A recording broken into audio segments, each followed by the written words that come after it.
Update on the sweet peas that were started from seed on January 31st. So this back row here,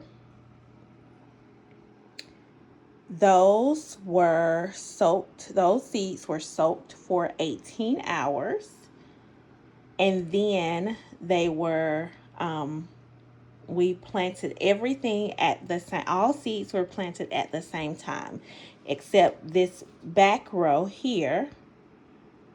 Those seeds were soaked for 18 hours prior to.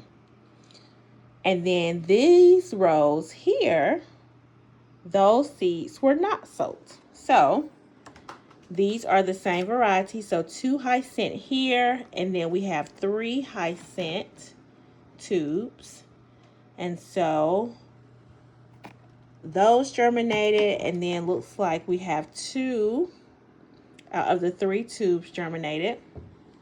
The mammoth salmon variety, 1 tube of the ones that were soaked germinated, and then 1 tube that was not soaked germinated, or seeds that were not soaked germinated. And then the galaxy variety, those were soaked for 18 hours and they germinated. And then these are the galaxy variety too, and these seeds were not soaked. And so from what I can see is the ones that were soaked are a little bit taller compared to the ones that were not. That's the main difference that I see thus far. And so the other thing that I noticed with using the tubes was that after a couple of days, they did get a bunch of this furry looking stuff, fungus looking stuff on them.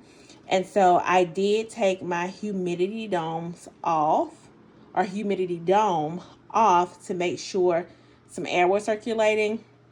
Now my domes do have these things that allow me to open and close the air vents.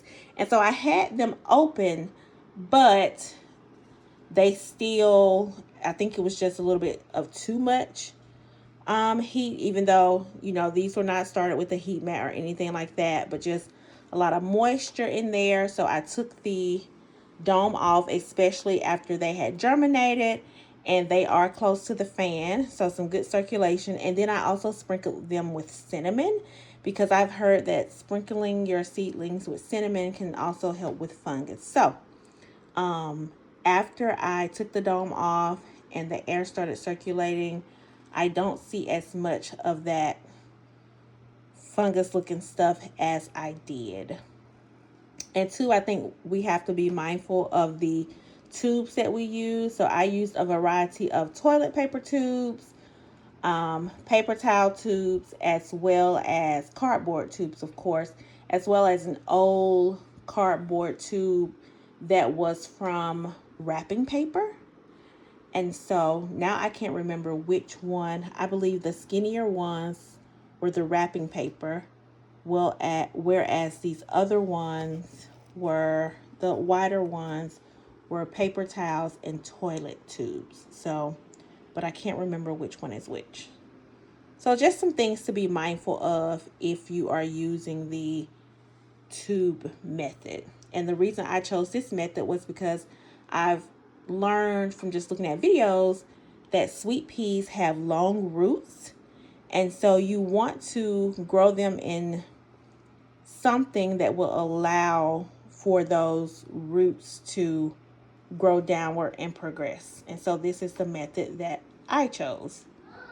So this is the update. And as they continue to grow, I will provide more updates. All right. As always, we are learning as we grow over here. So we'll chat soon.